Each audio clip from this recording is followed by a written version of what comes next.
దర్శకులు కాలేరు. ఒకవేళ అయినా కూడా ఉపకారం, ఉప్పు కారం, మమకారం, చమత్కారం, అవసరమైతే కాసంత వెటకారం ఇవన్నీ పెట్టి సినిమాలు తీయడం అంత సులభం కాదు. వీటిని సందర్భోచితంగా వాడుకుంటూ సినిమాలు, కథలు చెప్తూ ప్రేక్షకుల మనసులపై అధికారాన్ని సంపాదించుకున్నారు. మనందరికీ సుపరిచిత దర్శకులు, రచయిత, సంగీతజ్ఞులు, మాటల రచయిత, అన్నిటికంటే ఎక్కువగా గోదావరి గలగలల్ని, అలాగే స్త్రీలోని ఒక సున్నితత్వాన్ని అంత ఇష్టపడిన మన వంశీ గారు. వంశీ గారితో ఇవాళ మాట్లాడుతూ చాలా విషయాలు తెలుసుకోబోతున్నాం. ఆయన ఇంటికి వస్తే చాలు తెలుగుదనం ఇలా ఉట్టిపడుతుందన్నమాట. వంశీ గారిని పలకరించే ప్రయత్నం ఇవాళ.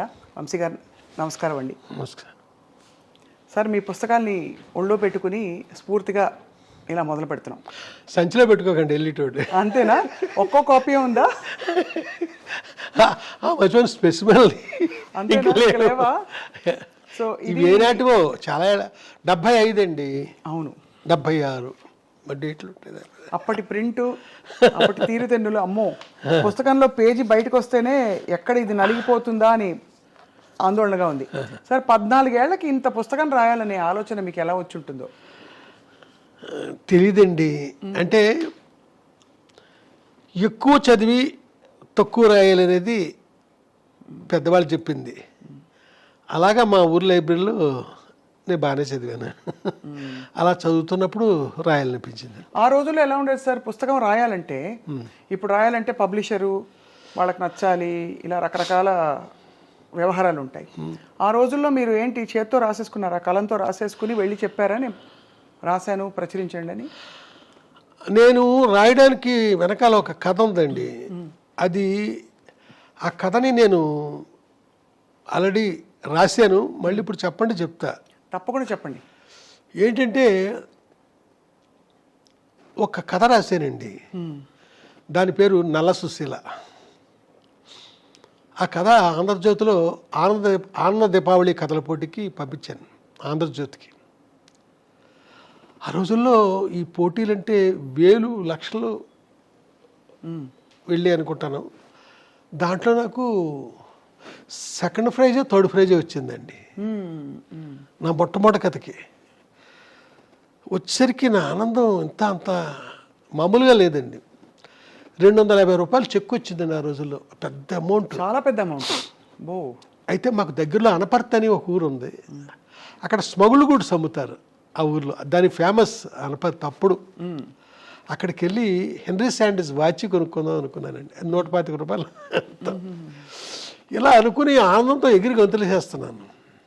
నా లోపల ఒక సీరియస్ పర్సన్ ఉన్నాడు, కానీ బయటికి గలగల ఏదో మాట్లాడుతుంటాను.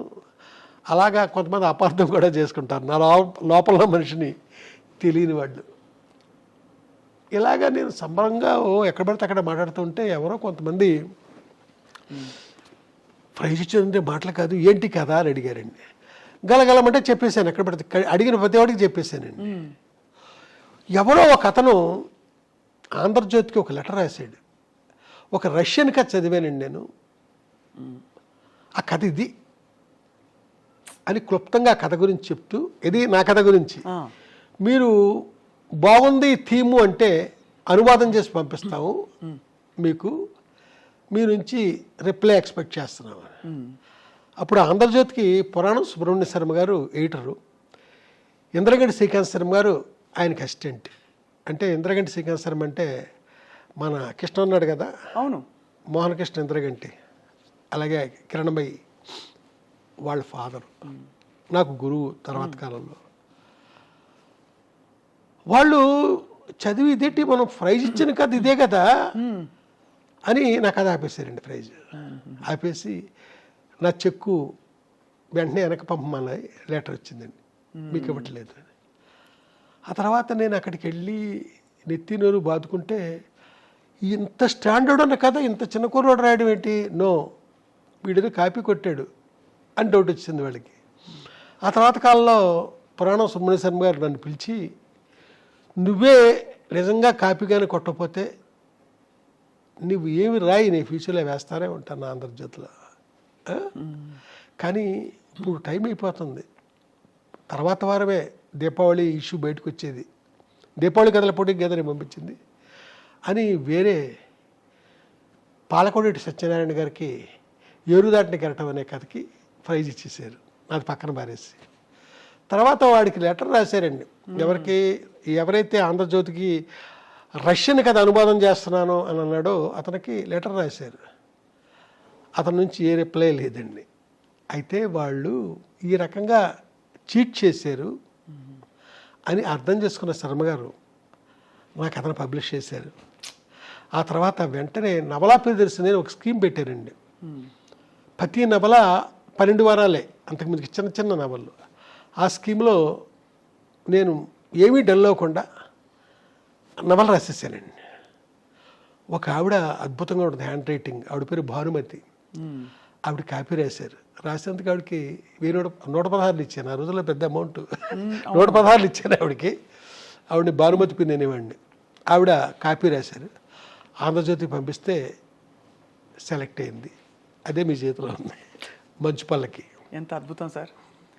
అయితే తర్వాత నా సినిమా పేరు కూడా ఇదే పేరు, బట్ సినిమా కథ వేరే, ఈ కథ వేరే.